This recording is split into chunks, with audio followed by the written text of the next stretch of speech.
In this lesson we're going to be building on the work we've done previously, where we're going to be looking at positioning fractions with different denominators on our number lines.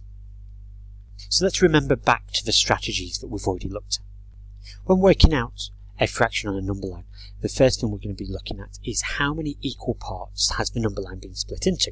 And in this case we're going to be looking at how many parts between two whole numbers. So you can see on my screen at the moment that I've got the numbers 2 and 3 and working out how many parts each one's been separated into. So in this case we can see we've got 1, 2, 3, 4, 5, 6 and 7 parts. Once we've worked that out, we can work out what each interval on the number line represents. So in this case we know that the whole has been split up into 7 parts, so our denominator is going to be 7, and each one of those parts is worth 1 of those 7 parts, so 1/7 is the fraction we're going to be looking at. Now we know the value of each interval, now we can start thinking about counting in those fractions, so we can put the actual fractions next to it. So we can see we've got 1/7, 2/7, 3/7, 4/7, 5/7, 6/7, and of course 7/7. We've got them all, so it's going to be the next whole number. But of course we're not really working with 1/7, 2/7, 3/7 and so on.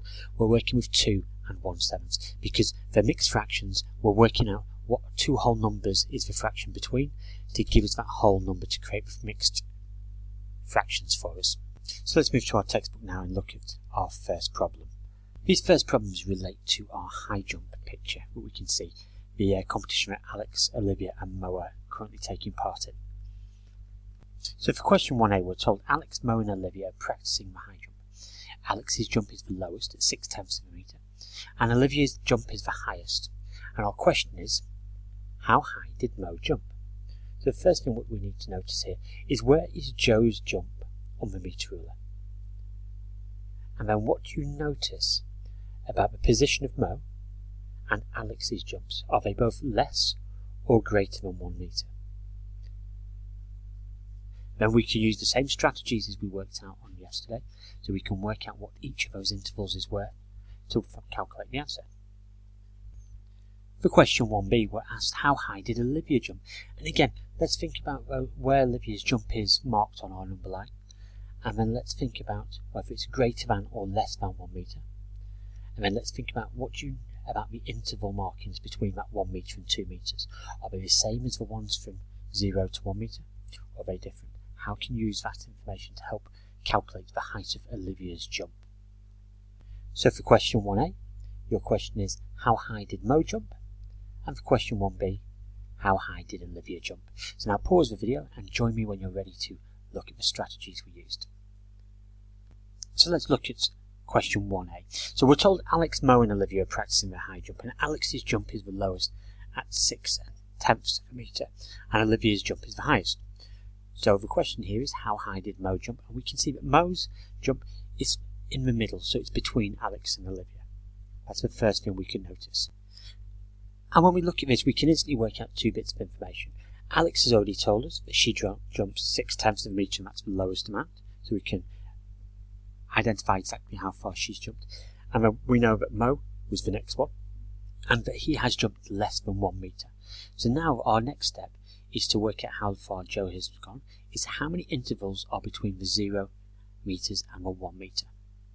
And here we can tell that there's 10 intervals, which means we've split our whole, our 1 metre, into 10 parts. So our denominator is going to be 10. So our next step is, what is each jump going to be worth? And here we can see that those 10 parts becomes a denominator of 10, and each one of those is worth 1.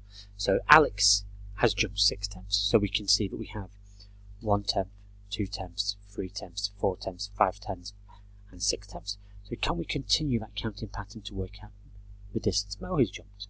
And if we count on from the 6/10, so we've got 7/10, and then 8/10, and we get to Mo.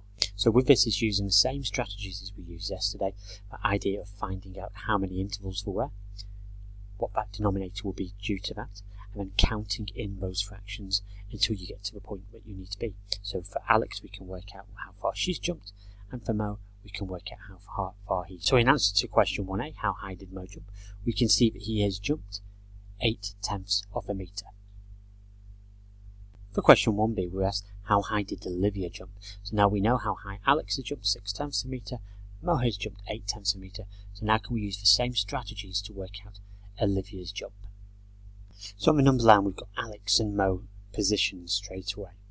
And now what we're going to do is we're going to be thinking about where Olivia needs to be placed on this number line. So looking at our original image. Now the first thing we can notice about Olivia's jump is it's more or greater than 1 metre. And the second thing we can notice is the intervals are different. So when we look at Alex and Mo, between 0 metres and 1 metre, we can see that we are working with 10 intervals, or working in tenths. For Olivia, between 1 metre and 2 metres, we've actually only got 5 intervals. So this means that we're going to be working with a denominator of 5, which means we're working in fifths. So each of those jumps is worth 1/5. And when we count how many fifths Olivia is, nice and simple, it's just 1/5. So we can identify straight away that Olivia has moved 1/5 between 1 metre and 2 metres. However, that's not the end of our question, because we're looking at the idea that initially Olivia had jumped greater than 1 metre.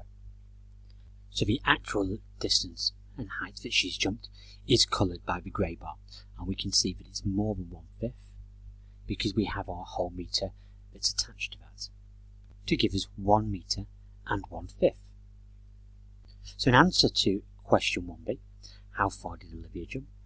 She jumped 1 metre and 1/5, or 1 and 1/5 metres. So before you continue with the questions in the textbook, let's recap on those strategies. And our first step is to look at your number line and work out how many equal parts the number line has been split into. Now, because we're working with mixed fractions, we're looking at number lines that are going to be greater than 1. So that means you're going to be focusing on 2 consecutive whole numbers like 0 and 1 metre, or 1 metre and 2 metres, 2 metres and 3 metres, and so on. And you're going to work out how many equal parts that whole number has been separated into. So Alex and Mo, between 0 metres and 1 metre, it's been separated into 10 parts. Olivia, between 1 metre and 2 metres, it's been separated into 5 parts, and that's going to tell us the denominator we're going to be working with. The next stage is, what does each interval on the number line represent? Well, the amount of equally sized sections that the bar has been broken into, that tells us our denominator. So for Alex and Mo, between 0 metres and 1 metre, it's broken into 10 parts, so that means we're working with a denominator of tenths, which means each of those intervals is a jump of 1/10.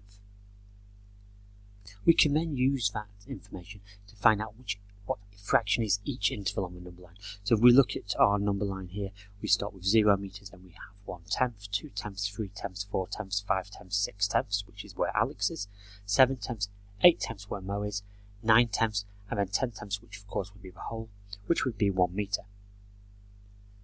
And for Alex and Mo, that's where we would stop. For Olivia, we'd be looking at that 4th step. So let's start from the beginning. We look at how many equal parts the number line between 1 metre and 2 metre has been split into, which is 5. And this tells us what each interval on the number line represents. It's split into 5 parts, so our denominator is 5. That means each interval is worth 1/5, which can move us on to our next question. What fraction is in each interval on the number line? Well, 1/5, 2/5, 3/5, 4/5, 5/5, which equals the whole, which gives us the 2 metres. But for mixed fractions, we need to find out which 2 whole numbers the fraction lies between. Olivia hasn't jumped 1/5, she's jumped between 1 metre and 2 metres, which means she's jumped 1 metre and 1/5. And if we counted on using that same sequence, 1 metre, 1 metre, 1/5, 1 metre, 2/5, 1 metre, 3/5, 1 metre, 4/5, 1 metre, 5/5, which of course would be 1 metre and 1 metre to give us 2 metres. So now, using this strategy, I want you to complete those questions in your textbook before moving on to the independent activity in your workbook. And remember, this is applying the things that you've done in the last 2 lessons. And if you follow those steps, this should all make perfect sense to you. So good luck, and I look forward to seeing your work.